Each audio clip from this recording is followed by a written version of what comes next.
Welcome everyone to the virtual portion of the No Barriers Summit presented by Wells Fargo. If you're joining us after watching the live event from Keystone, Colorado, I want to say hi and welcome back. And if you're just now tuning in, I want to introduce myself. My name's David Sherna. I'm the executive director and co-founder of No Barriers, and I'm going to be your MC for the virtual part of the summit. I couldn't be more excited to guide you through everything else we still have in store for you today. It's going to be an extraordinary day where we teach you the proven principles that will help you unleash your fullest potential. Principles that have helped tens of thousands of people over the past 20 years, from veterans to caregivers, students to teachers, business leaders to parents. The same principles that are featured in our best-selling book, What's Within You, Your Roadmap to Living Life with No Barriers. Now, if you're just joining us or you need a quick refresh on our platform, I want to remind you that we work very hard to be inclusive and accessible for all of our community. We provide captioning, audio description, and new this year, we've added a Spanish option for our Spanish-speaking community. If you have questions at any time or just need some tech help, check out the help booth. Be sure to click around our virtual platform to visit our breakout rooms where you can network with other No Barriers community members, submit your pledge, find cool videos, visit sponsor booths, and so much more. Speaking of those booths, our fantastic sponsors and partner organizations have been working hard to bring you fun and helpful resources and information. So be sure to check those booths out and thank them for their part in supporting this amazing event. Booths will be open and accessible throughout the entire event. While you're in that booth area, I encourage you to check out the Wells Fargo booth, where you can sign up for their virtual career fair taking place on Monday from 9 to 12 a.m. Mountain Time. If you are unemployed, underemployed, or having trouble finding employment due to a disability or barrier, or even just looking to launch a new career, be sure to check it out. Another really cool feature is the chat box. You can also use the chat box to ask questions, talk to other community members, answer polls, and more. Stay tuned because we're going to be asking you to share a few things in that chat box in just a bit. We also want you to be social. Be sure to tag us on Facebook and Instagram at No Barriers USA and post using the hashtag #NoBarriersSummit.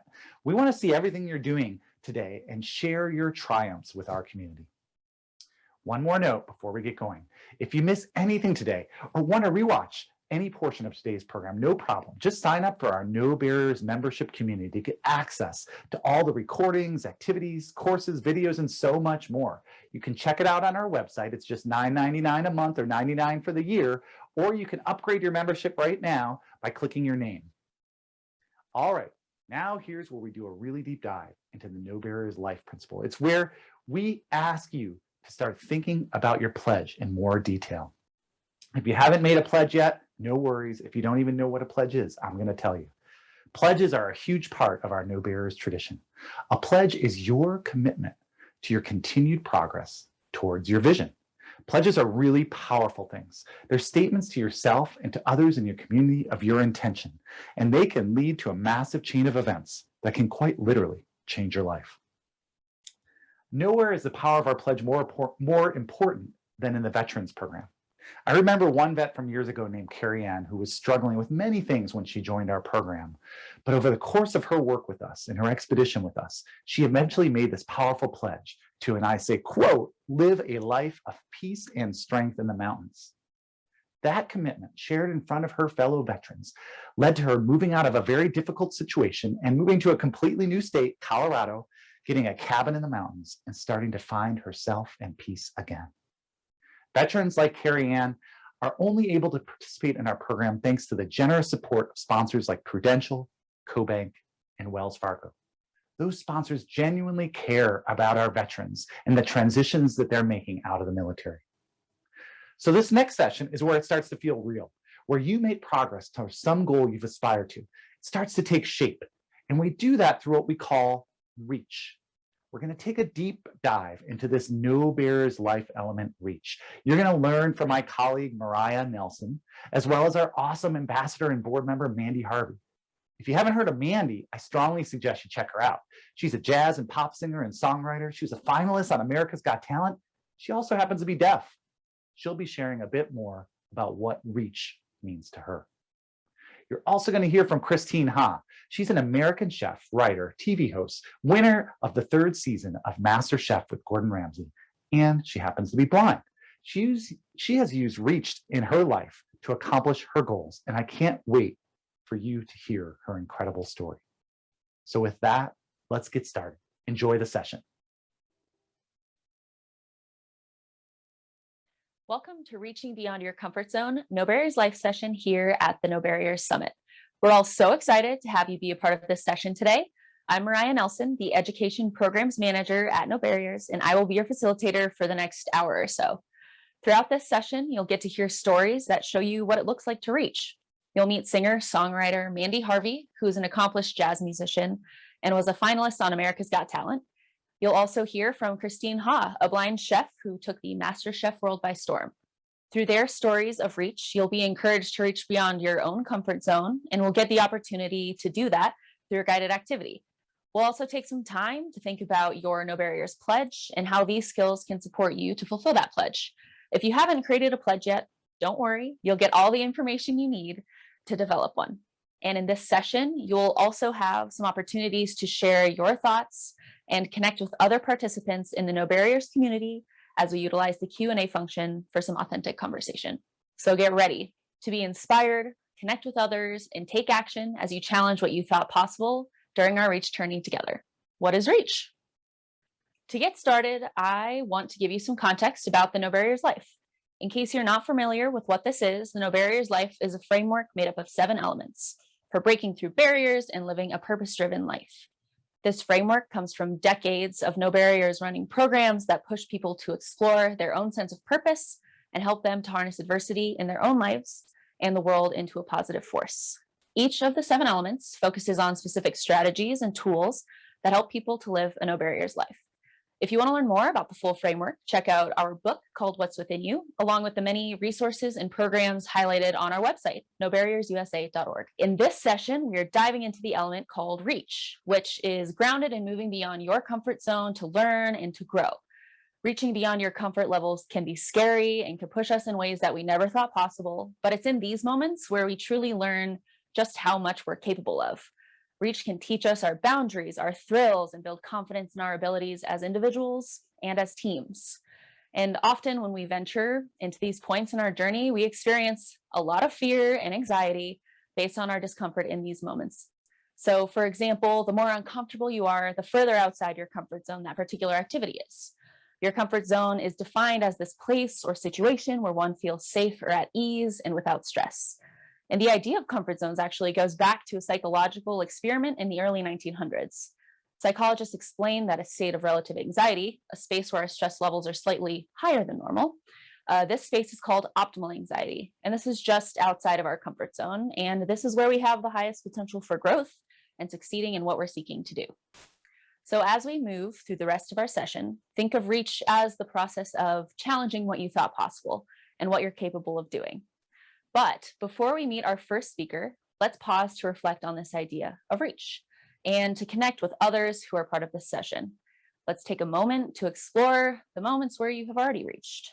I'm going to present you with a prompt, and then we are going to utilize the Q&A function of our platform for you to share your answers to this prompt. So to use the Q&A function, type in the box on the side of your screen. Your question to the answer in the Q&A is this: when was the last time you did something that truly pushed you outside your comfort zone? How did you feel after that? Take about 1 minute to type your answer in the Q&A and read what others share as well.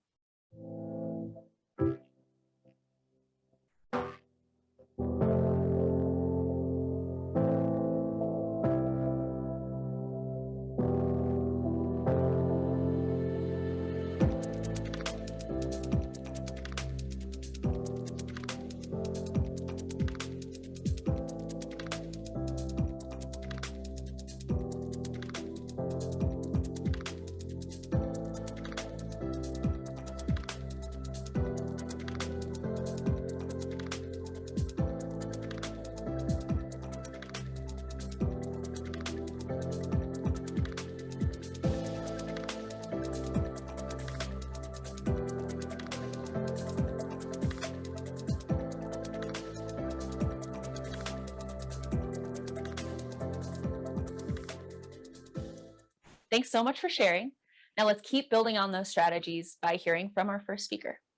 I am honored to introduce No Barriers ambassador and friend, Mandy Harvey, who is an award-winning singer, songwriter, and inspirational speaker who lost her residual hearing at the age of 19. Mandy tours the world performing her original music and presenting her inspirational story of never giving up and continuing to try. She calls these messages wisdom for life. Take it away, Mandy. Hello, everyone at the No Barriers Summit. My name is Mandy Harvey, and I'm honored not just to be an ambassador for this amazing organization, but as a friend, to be able to talk to you a little bit about the life element, reach, and why it is so important to me and how I go about chasing my own dreams. For those of you who are unfamiliar with who I am a singer, songwriter, speaker, author, barrier breaker, and I happen to be profoundly deaf. I started my journey with music when I was a very young child. I remember the first time that I was in choir. I was 4 years old, and I was just supposed to hold on to the sheet music and not say anything and be quiet. All these adults did their business. And I remember sitting down on the floor and looking at the sheet music and seeing the words right there in black and white. And for the first time, feeling like I was a part of the conversation and not seeing it from the distance, guessing what might be being said. I got to actually know what was being said and be a part of it. And it changed so many things for me in that moment.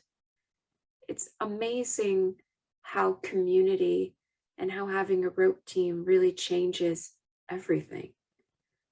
In that moment, I wasn't just that awkward kid who was isolated. I was a member of a team, and we were creating something beautiful, not just for ourselves, but for an entire audience. We were going to be connecting, speaking about our joys and failures and emotions for music. It was amazing.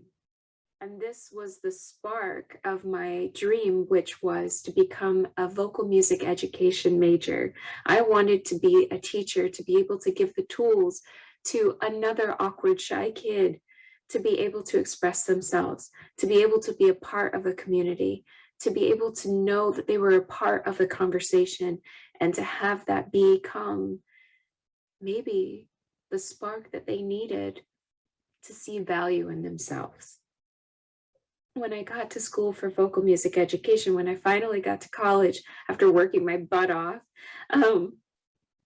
everything was perfect for about a month. After a month, I started noticing that I had difficulty understanding my teachers even more so than I ever had before. And over the course of 9 months, I went from being slightly hard of hearing to profoundly deaf. And my world flipped upside down. And I had to essentially relearn how to navigate the world that I was in, almost as if it was brand new. Learning sign language, being a part of a new community, and figuring out how to breathe again, with feeling like all of my dreams that I had been working hard for since I was 4 disappeared. Now, how does this connect with a life element reach? Glad you asked. I wanted to ask you a question. I have 2 important questions that were asked to me, and they are in connection with how I really started to digest this idea of reach. The first question was, what do you want to do with your life? Big question, not gonna lie. I struggle with figuring out basic things. What am I gonna have for lunch? You know, these are hard questions to decide on. What do I want to do with my life? Is a big question, and I don't always know what the answer is. But in my core, when I was asked this question, I knew from my heart the essentials of what I wanted to do. I want to be an encouragement. I want to be an obvious display of someone who has failed hard, failed publicly in front of everyone, completely shambles, and to be able to get back up off the floor again and move forward, to prove that it can be done. I wanted to be a different perspective and bring a different perspective of what a disability looks like. To say that the box of limitations that the world is trying to force me in cannot contain me, because I'm the only one who knows what I am capable of. I want to make people smile. And so, having that be my answer, I was challenged by the people who were nearest and dearest to me about different ways that I could pursue that. And a lot of those answers ended up being by doing a lot of things that I was not ready or uncomfortable to do. One of which was performing on the stage of America's Got Talent, where I was presented with an opportunity to share that message, to be that person that I wanted to be, but on a larger scale. Which leads me to the second question. The second question I was asked was, what's the worst that can happen? Now, as a pessimistic person that I am, I live in this question. What's the worst that can happen? I think about that every time I'm in any kind of situation. If I'm standing on a tall building, what's the worst that can happen? Death. If I'm swimming in the ocean, what's the worst that can happen? Sharks, then death. If I'm standing on a stage and people are staring at me, what's the worst that can happen? Heart attack, then death. I always go down the worst possible scenarios and find myself really scaring myself. And then I started to really change my mind about what that question should have been. Instead of constantly pushing the narrative of what's the worst that can happen, I asked myself a question I had never asked myself before. What's the best that can happen? What's the best that can happen by putting myself in an uncomfortable situation in the efforts to pursue a dream of encouraging and lifting other people up? What's the best that can happen by putting myself out there, even if that means judgment and people laughing at me and failure? What's the best that can happen by going for it? The answer was obvious to me. The best that could have happened in that moment was that I could have reached one person. If I could have reached one 4-year-old Mandy to remind them that they were a part of a bigger team, that their voice was valid, that the failures that they were facing and navigating through were ones that they were going to be able to survive, get back up off the floor and try again. Doesn't it mean that it's all worth it? At the core, reach, the life element of reach, is simply focusing on moving beyond your comfort zone, challenging yourself, pushing yourself to grow, not just as a person,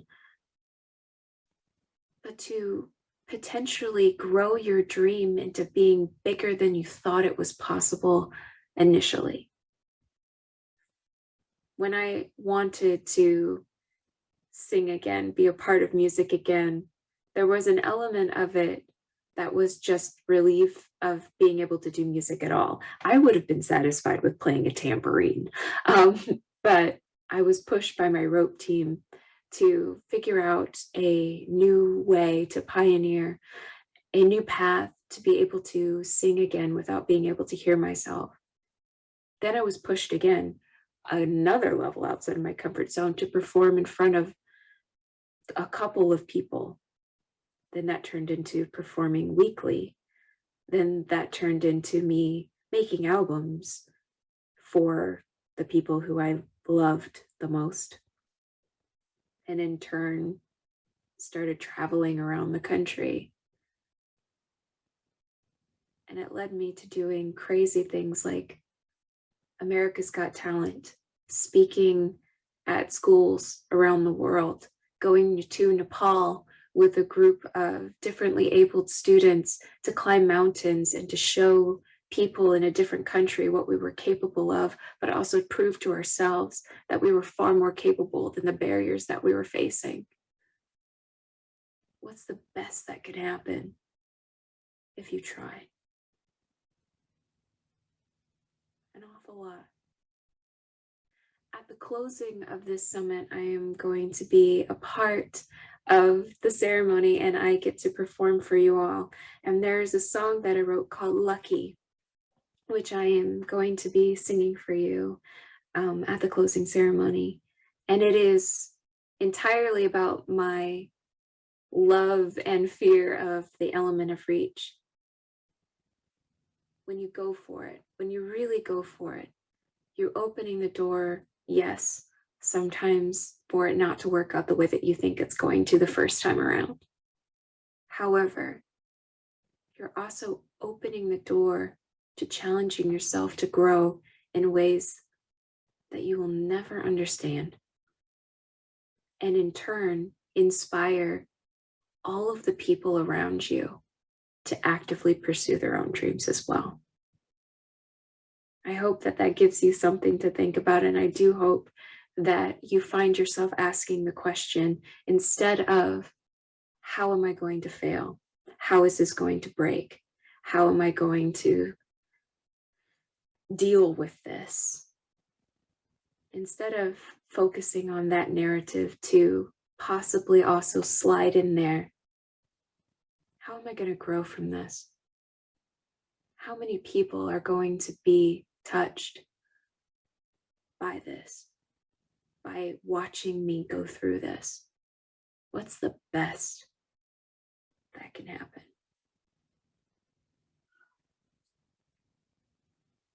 Thanks so much, Mandy. As Mandy shared, Reach is all about marinating in discomfort and feeling what our limits are, because we often don't know what those are until we push them.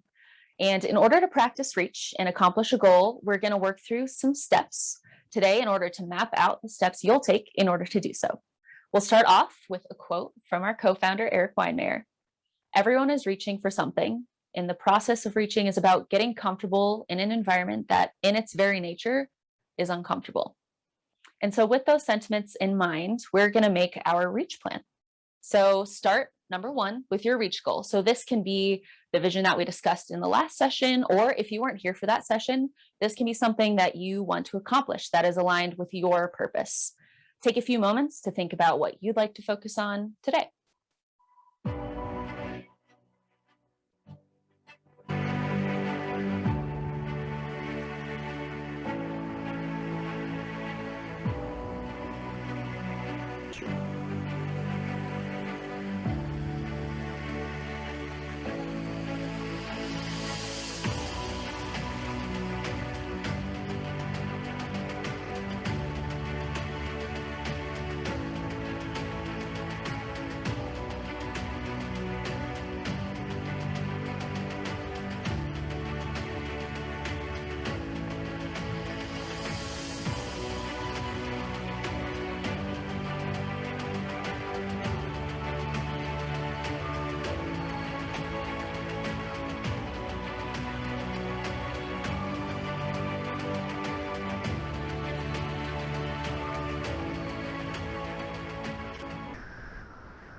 All right, the next step is going to be to draw and discuss your roadmap. So on a blank sheet of paper, write and circle the words, "You are here" at the top of the page, and write your Reach goal you identified at the bottom. And now you're going to draw a road from the top of the page all the way down to your goal. And along this road, you're going to draw several boxes, and within each one, write out a smaller goal that will help you accomplish your larger Reach goal. So the number of boxes and goals will be different for each of us. So there's no minimum number or limit on how many you can include. These should be activities or accomplishments that build upon each other that ultimately result in you climbing that mountain, running that division, repairing that important relationship, or whatever it is you set out to do.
And then from there, your next step is to actually identify your first step. So this is critical when trying to accomplish something. When you look at the goals on your roadmap, you'll need to break them all down into the tiniest, most achievable steps.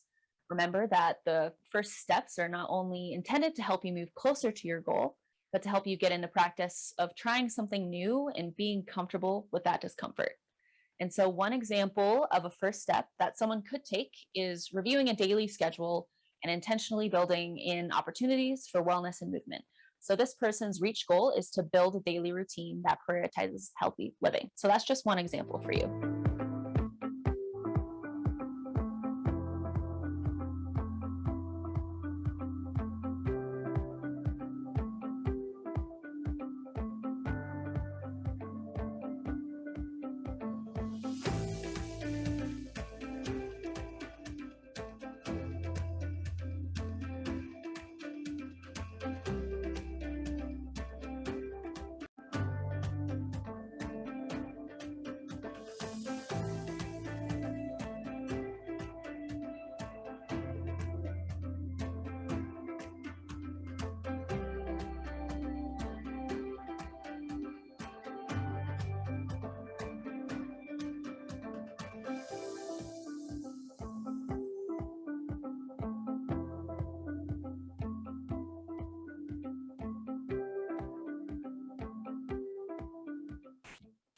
And then once we have that first step, you're going to set a date. So for the first step, it's pertinent to start with some accountability. Set a date. Pick when you will complete this first step on your roadmap and then put that on your calendar. Go ahead. Do it. Do it now.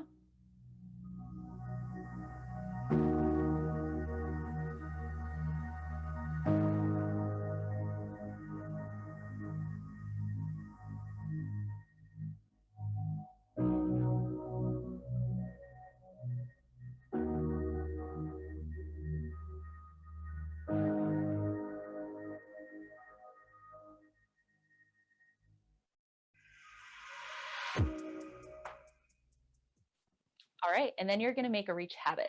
So it's important to remember and revisit the fact that reach isn't about massive change or shift in lifestyle overnight. Rather, it's achieved by carrying out a series of smaller steps that eventually become habitual over time, and we end up shifting our comfort zone entirely.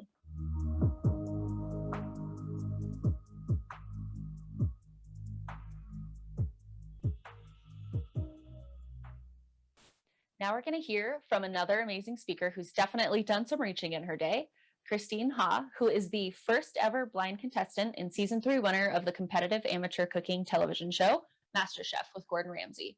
She defeated over 30,000 home cooks across America to secure the coveted MasterChef title, a $250,000 cash prize, and a cookbook deal. She holds a Master of Fine Arts from the nationally acclaimed creative writing program at University of Houston, where she served as fiction editor for the Gulf Coast Literary Journal, and a Bachelor of Business Administration from the University of Texas at Austin. Christine Ha received the 2014 Helen Keller Personal Achievement Award from the American Foundation for the Blind, a recognition formerly bestowed upon Ray Charles, Patty Duke, and Stevie Wonder, among others. Ha's first restaurant in Houston, The Blind Goat, was named a semifinalist for 2019 Best New Restaurant in America by the James Beard Foundation. Her second restaurant, Xin Chao, opened in September of 2020. Take it away, Christine. Hi, everyone. My name is Christine Ha, and I'm best known for winning MasterChef Season 3 with Gordon Ramsay. That was in 2012. Since then, I've also authored a New York Times bestselling cookbook called Recipes from My Home Kitchen. I've performed as a culinary envoy abroad through the culinary diplomacy programs through the U.S. Embassy. I've hosted a Canadian cooking show for the visually impaired called Four Senses and was a judge on MasterChef Vietnam. And I've opened 2 restaurants in Houston, The Blind Goat and Xin Chao, which means hello in Vietnamese. So even though I've done all of these things and accomplished a lot of cool things in my life, I want to tell you a little bit about my humble beginnings. My parents were actually Vietnamese refugees that came over to the US in 1975, right around the time of the fall of Saigon. I was born a few years later in Southern California, grew up in Texas. I was an only child. I grew up eating a lot of great Vietnamese food because my mom was a wonderful home cook. But these were foods that I was actually embarrassed about growing up, because back then things like pork belly and fish sauce were not cool. But these were the things I loved growing up to eat. And like I said, I grew up an only child. I actually lost my mom when I was 14. She passed away from cancer, left me no recipes, never taught me how to cook. And it wasn't until I went off to college, after I moved out of the dorms into my own small apartment on the west side of campus with some roommates, that I realized that I wanted to learn to cook. I missed a lot of the foods that I grew up eating of my mom. So I bought a cookbook and bought some pots and pans and knives and decided to just read these recipes and teach myself how to cook. Of course, there were a lot of botched dishes back in the day when I first started to cook, but I remember the first dish that I cooked that my roommates and my friends actually enjoyed was a ginger braised chicken, and it was a Vietnamese dish that I had grown up eating before. I actually picked the shortest recipe with the shortest list of ingredients in the cookbook because I thought it would be the simplest thing. After many trials and errors in the kitchen, I went with this dish, and in Vietnamese it's called gà kho gừng. And it was actually delicious, and my friends ate it up. And I remember at the time I still had vision, and I remember looking around the table and seeing the smiles on my friends' faces and realizing that there was something very joyous about being able to cook and create something with my own two hands and make other people happy with what I created. So that was really how my love for cooking began. Coincidentally, it was around the same time in my life, in my early 20s, that I experienced my first bout of vision loss. I remember driving home from a summer internship and realizing that one of my eyes was blurry. I went home and changed out my contact lens and realized it wasn't that. I went to see an optometrist. They ran all sorts of tests on my eyes and concluded that it was actually something neurological. It turned out that I had optic neuritis, which is inflammation of the optic nerve.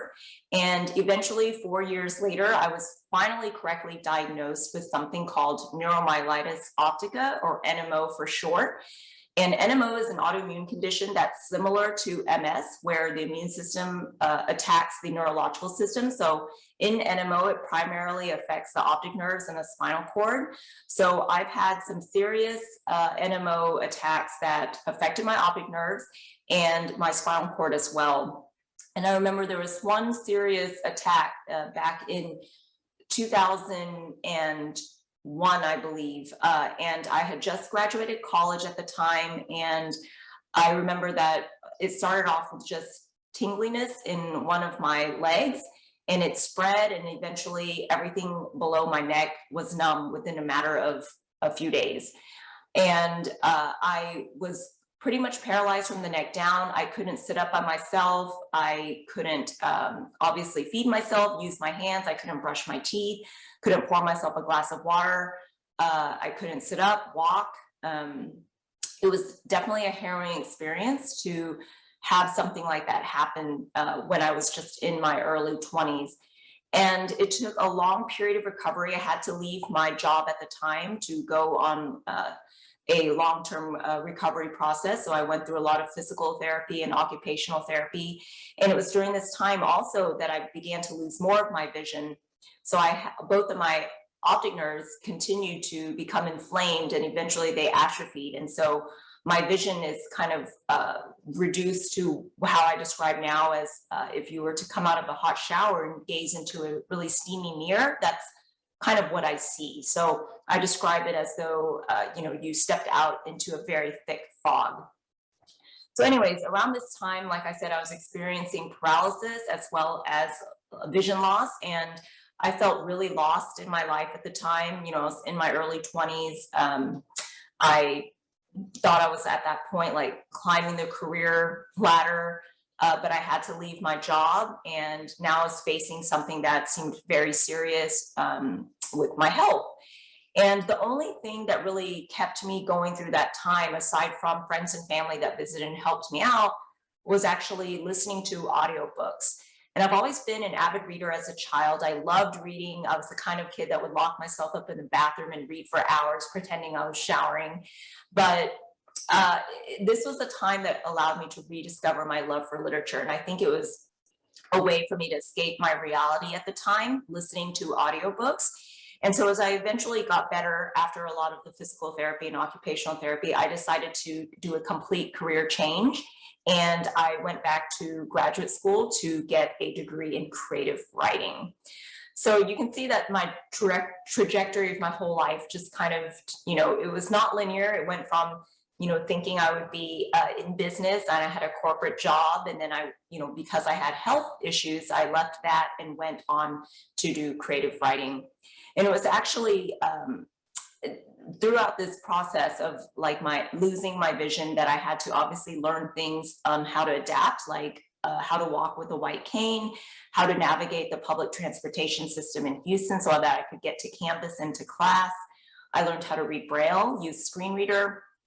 And eventually I taught myself again how to cook with the help of some instructors from the state agency of Texas that helped adults who lose their vision kind of regain independent living skills. So, with a little bit of adaptation and just trying again and again and failing, but trying again, I eventually learned to cook again, even without my sense of sight. So it was during my last semester of grad school that I decided to, as if grad school wasn't enough, I decided to go and audition for MasterChef. The reason being that my friends and my family really pushed me and told me that, I've become an excellent cook in spite of losing my vision, and that my story was something that people in America should know, that just because you lose your vision doesn't mean you can't do great things. And for me, like, I went and auditioned just more out of selfish reasons because I was in school for creative writing, and as an artist, you try to experience as much of life as you can with the hopes that it'll continue to feed your creativity, and then you would come home and have something to write about.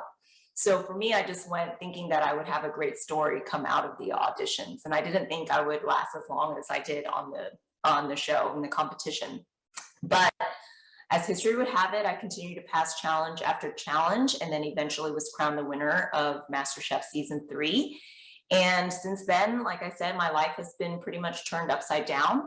And it really wasn't something that would have happened had I not lost my vision, I think. And I've learned a lot since losing my vision. It's taught me a lot, not only about myself, but about life in general. And so I kind of just want to leave all of you with a little bit of advice that I would, want to give my younger self, or someone, my younger self who had just lost her vision per se. And, some of the things I learned is lessons that I take with me to this day. And I think they serve me well in all sorts of decisions and challenges that I have to take on in life. So one, I would say, is to be fearless. So to be fearless. What does that mean? Well, I would say that I never in my mind would think that I would have tried out for a TV show, gone on television, would have won. I never thought I would snowboard, but I picked up snowboarding after I lost my vision. And the running joke is always that you can't fear what you can't see. So because I can't see how steep the mountain is, I'm less afraid to go down it with my feet strapped to a board.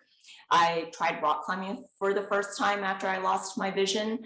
I want to say that the answer will always be no unless you try. So, for example, even something like public speaking, I was terrified of public speaking many years ago. But I knew that after winning MasterChef, I had many invitations to do a lot of public speaking, and I knew that it was a skill that would serve me well in life, and it was something that I felt I should really challenge myself to do, and it took me out of my comfort zone. So I kept doing public speaking. I kept taking on these events and these gigs, eventually until I realized that I actually enjoy it, and it became much easier and to speak on stage. And so I want to say to just to take everything you've learned through all of your life, like with vision loss, and realize that we're much more capable than we often give ourselves credit for. So I would advise you to be fearless. Second, celebrate the small victories in your life. I think oftentimes we set lofty goals for ourselves, and then as soon as we try to take a couple steps towards reaching the goals, we sometimes fail. We fall on our butts. We, lose money over certain business decisions. We fall down. We hurt ourselves. We bake a terrible cake. Whatever it may be. Life is full of mistakes and can be full of failures. But I think anytime you have any small victory, you should definitely celebrate it. And this is what keeps us going and helps build our confidence. So I think many times we tend to set a very high goal, and then as soon as we can't reach it, we give up.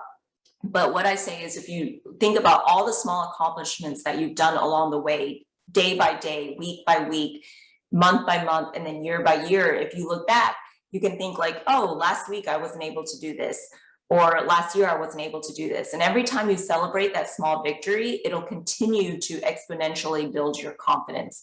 So for example, I was cooking entire Thanksgiving meals for my family before I lost my vision. And then as I lost my vision, cooking became much more difficult for me. And I went from being able to, fry a whole turkey and do all of the Thanksgiving spread to barely being able to make a peanut butter jelly sandwich. I remember at that moment when I could barely get the bread slices to align together and there was jelly dripping all over my counter, I was very upset. I remember throwing the sandwich away and crying and thinking like, how would I ever be able to be independent and feed myself and cook again? But I remember a few weeks after that, I was brave enough to cut an orange and eat some fruit by myself. And then maybe after that, I remember being able to fry an egg on the stove and then just eating a simple fried egg. And then after that, just cooking instant noodles in a pot and not having it boil over onto the stove. So all of these little accomplishments, when I look back, I realize that I've learned and I've taken forward steps and I've moved forward. And I think that helped me to continue to be brave and try bigger and harder things in the kitchen until I was able to go on and compete successfully on MasterChef. So my second piece of advice is to celebrate the small victories. My last piece of advice is actually something that Gordon Ramsay taught me when I was on MasterChef. So if any of you had followed the show, my season, there's my big moment when I baked an apple pie that I thought was a pile of rubbish. And I remember getting that pie into the oven with only 18 minutes left until the end of the challenge. I thought that I had botched the complete challenge and thought that I would be going home that day from that test, or from that challenge. But in actuality, when I served the pie up to the judges, they told me that it was actually a good looking pie. The crust was golden, it was flaky. They cut a piece from it and said it tasted delicious. And so this last piece of advice is what Gordon actually told me in that moment when I was being judged for my apple pie. And it's a piece of advice that I want to leave with all of you as well. And what he said to me was, stop doubting yourself, start believing in yourself, and be bold. Thanks. Thank you so much, Christine, for sharing with us how you've reached beyond your comfort zone to share your gift with the world. Speaking of reaching, in this final section of our session, we're going to turn our attention to the No Barriers Pledge, a commitment to take positive action in your life and in the world. When you registered for the summit, as a part of your registration, you were prompted to create your own No Barriers Pledge. In case you missed it, pledges are part of the No Barriers tradition at the summit.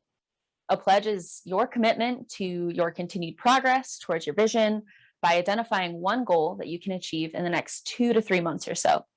If you already submitted a pledge to No Barriers, thank you. We hope that the summit is inspiring you and giving you strategies and tools to be able to complete your pledge. If you did not already create and submit a pledge, then it's not too late. Use your summit experience to create a pledge that is meaningful to you, and then go to our breakout room to submit your pledge so we can see what you're up to. After you share your pledge, we'll send you a virtual No Barriers flag that you can print and write your pledge on so that you can post it as a reminder for yourself. You'll also be entered to win one of 40 coupons worth $500 awarded by our partners and Rope Team member Airbnb. Whether it shows up through your pledge or in your daily life or both, I hope that this session gave you some inspiration and tools for living a No Barriers life. To help you reinforce all that you've experienced here and to connect with other participants, I have a final reflection question for you to answer in the Q&A. In addition to answering the question, be sure to read what others have to say. Your question is, what is the biggest takeaway about Reach that you elements of the No Barriers life. You can get the book, What's Within You, and also check out all of our resources and program offerings at www.nobarriersusa.org. And that is an immediate opportunity. Be sure to join us at the next summit session where you can explore the element of alchemy and meet No Barriers ambassador and veteran J.R. Martinez, along with entrepreneur Maya Penn. All right, see you there. Wow. Thanks, Mariah. I hope you were able to really think about what you want to do with your Reach plan. Make sure to keep in mind what Mariah said. Make Reach a habit. But as you know, new habits aren't made overnight. It's going to take a lot of work for you to make Reach a habit. The most classic example, I think, of what it means to set a Reach goal is when people set a New Year's resolution. Yet nearly 80% of people's January resolutions have failed by February. Why is that? It's because we're not really good at setting tangible, realistic goals that we follow through with. It's not easy to form new habits and stay committed. And when we fail to reach a Reach goal, most of us give up. So how do you break that pattern? First, understand that your true goal is to live your vision. That's going to take many Reach attempts, some that fail, some that succeed. As Lao Tzu, the founder of Taoism, says, the journey of 1,000 miles is a single step. Next, remember that your rope team around you is going to have to really support you through the process of you getting to your goal. You're going to need to learn about alchemy later today. And if you don't have time to go through all the sessions today, you can always come back and watch them later this week or pick up our book, What's Within You. As a quick reminder, none of today's programming would be possible without the generous support of donors like you. If you are able, I would ask you now to take out your phone and send a text to make a small donation. You can text NB Summit to 91999, and you'll be led to our donations form where you can make a contribution to support this important work we do all around the world.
When the cruel winds of life knock us down and make us feel small, let go. Reach beyond what you know.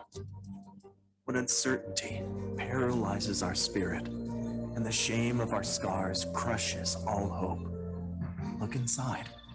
Find that hidden light. For it is our many falls that fuel our rise. Together we climb, fearless and unstoppable.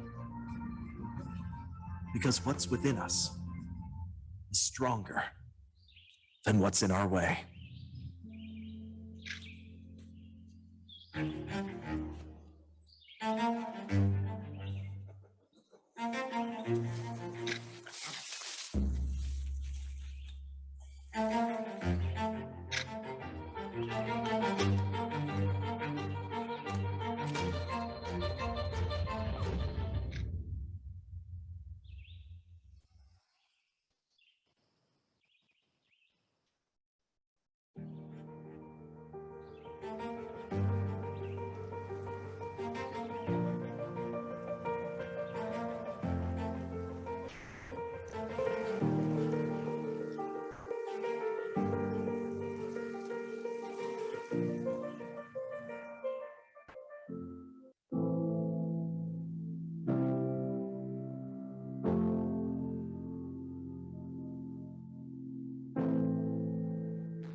On the top and we come back, it's hard to describe those victories, but when we struggle, right, it's a uniting energy.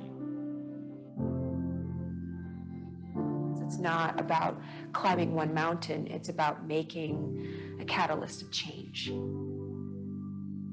For me, I'm a musician. I happen to be deaf, and that's just part of who I am. Whether or not I'm seen as a person with a quote-unquote disability or not has nothing to do with how I feel inside. I was in a car accident January 15th of 2018. After the accident, I was in the ICU for a month, unresponsive, and then a long-term acute care facility for 2 months, just starting to wake up. About 6 years or so ago, I started experiencing chronic pain and difficulty walking. And like everyone, I thought it would go away. And it did not go away, and it got worse. So I started to seek answers. And that kept me stuck for years. I wanted to give up. And my friend made me promise to stick around for 6 months. And that was in that time I found No Barriers that changed my perspective, changed my paradigm, changed how I looked at what I had to offer. We're all part of this No Barriers Club. No matter, who you are or what abilities you're given, you're gonna struggle. Okay. You're parched, might have low oxygen, you might, feel like you're gonna fall off the side of a cliff. People helping me might be like, feel that pressure of making sure that I'm safe. People are walking down a set of stairs for the first time and they said, that's my Everest. Or they're figuring out new ways to deal with pain, new therapies, or they're cranking up the mountain with their arms. They never thought they could do that, and that's their Everest. So the idea came from that, this idea that everyone has an Everest in their life, and this day is sort of a metaphor for that.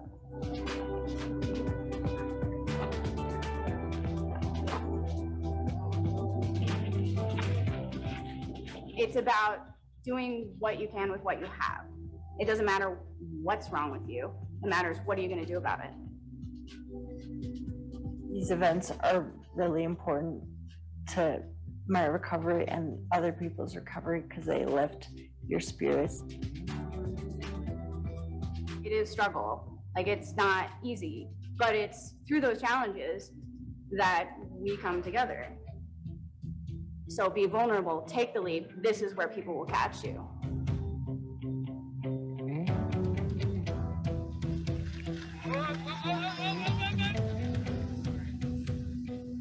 No barriers means going after what you want 100%. I have a passion and a love for no barriers, but also for people who are constantly pushing the envelope to show that, you know, all of those barriers and the brokenness of who you are has nothing to do with your potential. Are you ready? I ended up surrounding myself with the people who lifted me up, and I call that my chosen family. People I know I can count on. I want to walk unassisted by the end of the year, and I think I'm well on my way.